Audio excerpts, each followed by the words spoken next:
Hola queridos amigos de Universo Funerario, de nuevo aquí en este podcast que lo estamos estructurando para hablar de duelo.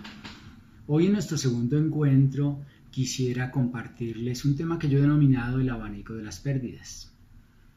En la ocasión pasada, cuando estuvimos tratando de que era hora de hablar de duelo, les compartíamos cómo es nuestra convicción y así ha sido nuestra experiencia, que el duelo es uno de los mejores maestros de vida, es decir, siempre el duelo, si lo acogemos bien, si lo procesamos, enseña experiencias que replantean, resignifican y catapultan nuestra vida hacia mejores niveles que los que teníamos antes de vivir la experiencia dolorosa.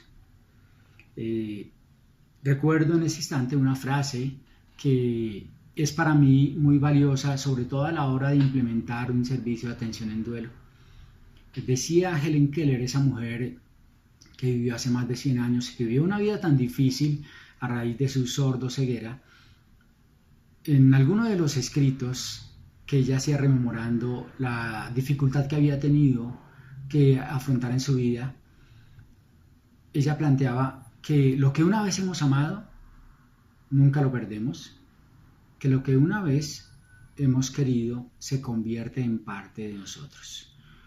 Cuando hablamos de duelo, estamos diciendo que el duelo siempre ha estado presente en la experiencia humana y que la experiencia de dolor usualmente en la historia ha sido negada, ha sido evitada, ha sido rechazada.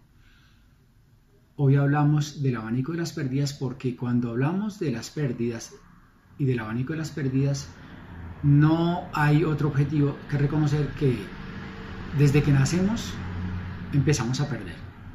Y de la manera como nosotros afrontemos las pequeñas pérdidas, vamos a aprender o a evitar, a enfrentar las grandes pérdidas.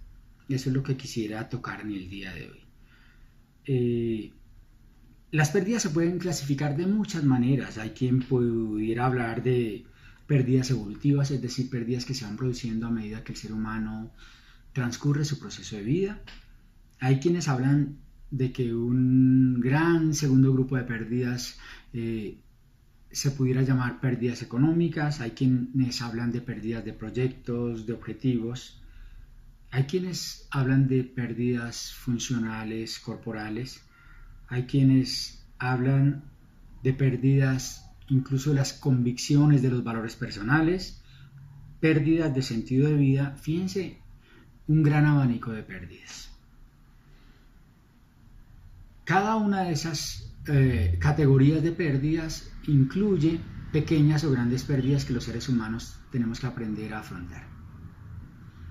Hoy que vamos a hacer el recorrido por el abanico de pérdidas, tal vez empecemos reconociendo que desde que el ser humano nace, empieza a perder.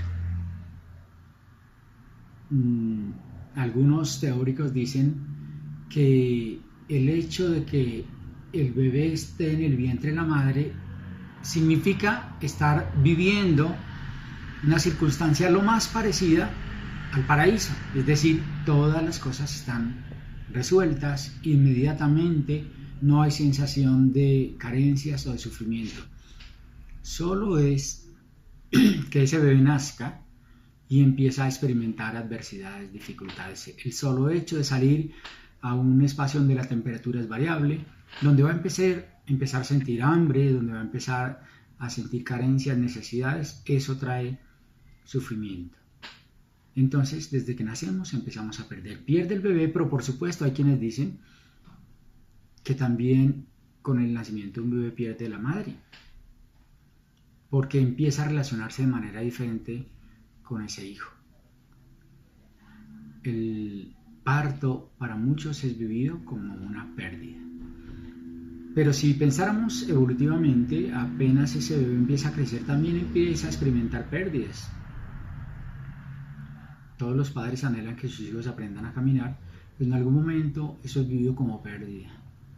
Para un bebé, aprender a caminar implica la pérdida de que ya no lo alcen tanto, de que empieza a disminuirse el contacto piel a piel, el contacto físico con quienes son sus seres queridos, sus seres protectores.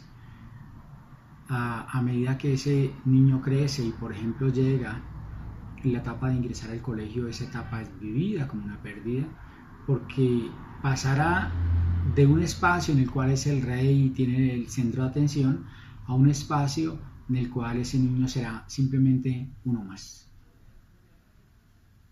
Cuando ese niño sigue creciendo y llega a la preadolescencia o a la adolescencia, sigue perdiendo, porque a pesar de que son etapas hermosísimas de la vida, llega un momento en esas etapas en que algunos tratan a ese niño, a ese muchacho, como bebé y otros lo tratan ya como adulto.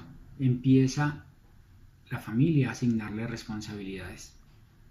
Lo más delicioso de ser niño es tal vez no tener responsabilidades, pero a medida que se crece nos las empiezan a asignar y eso es vivido como pérdida. Por supuesto, a medida que crecemos y nos hacemos jóvenes, cada vez experimentamos más pérdidas. Las investigaciones dicen que el promedio de las personas cuando lleguen a 15 años habrán experimentado la primera pérdida de un ser querido, pero también seguramente habrán experimentado pérdidas que implican, por ejemplo, trastearse de casa, alejarse de un grupo de amigos que no será muy cercano, cambiar de entornos que eran gratos y familiares. A medida que nos hacemos adultos, cada vez más experimentamos pérdidas. Tal vez ya empezamos a experimentar proyectos, cosas que una vez soñamos que tal vez en este momento tengamos que aceptar que ya no serán. Por supuesto, si hemos entablado relaciones afectivas, seguramente en algunas de ellas o en muchas hemos perdido. Seguramente ya experimentaremos lo que es una enfermedad y seguramente ya habremos tenido que encontrarnos cara a cara con la muerte de un ser querido. Fíjense que a medida que transcurre la vida humana, vamos enfrentándonos a pequeñas y grandes pérdidas. Como les decía antes, los teóricos del duelo dicen que las pequeñas pérdidas tienen una función que es prepararnos para las grandes pérdidas. Pero ¿cómo ocurre esa preparación? Esa preparación solo puede ocurrir si atendemos a la importancia de las pequeñas pérdidas. Y aquí un error en el que nos mete nuestra cultura. Usualmente cuando somos pequeños, si por ejemplo perdemos un juguete o perdemos una mascota y lloramos por ella, no faltarán nuestros seres amados que con muy buenas intenciones nos ayuden a instaurar la terapia del reemplazo. No deberías llorar por esto, no deberías llorar por aquello, yo te lo voy a volver a dar, te lo voy a reemplazar. Cuando eso se hace con buena intención, el gran problema es que le impiden al niño, al joven, estructurar estrategias de afrontamiento sanas. Tenemos que aprender que a los niños no debemos salvarlos del dolor, sino que tenemos que ayudarles a enfrentar el dolor. Una de las invitaciones que frecuentemente se me hacen o una de las inquietudes que se plantean, por ejemplo, en las salas de velación es, ¿será que está bien llevar a los niños a los rituales funerales? Y esa sola pregunta le hace pensar a uno que la gente está muy inquieta pensando en que no debería hacerse porque es exponer al niño al dolor. Yo siempre planteo que sí hay que hacerlo, y sí hay que hacerlo porque si lo hacemos de una manera acompañada, de una manera afectiva, estando al lado de ese niño va a ir poco a poco enfrentando las situaciones dolorosas que le van a ayudar a establecer, a fortalecer, a desarrollar recursos de afrontamiento.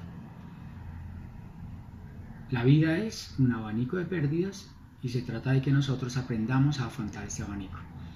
En el próximo podcast vamos a ir tratando cada uno de los recursos de afrontamiento que nosotros podemos ir desarrollando al enfrentar adversidades. Por lo pronto les agradezco por acompañarnos en este espacio. Les reiteramos la invitación para que la próxima semana estén con nosotros y de esa manera vamos a ir aprendiendo sobre el duelo y aprendiendo cómo se estructura un servicio efectivo y afectivo de atención en duelo. Muchas gracias por su atención de hoy y nos vemos la próxima semana.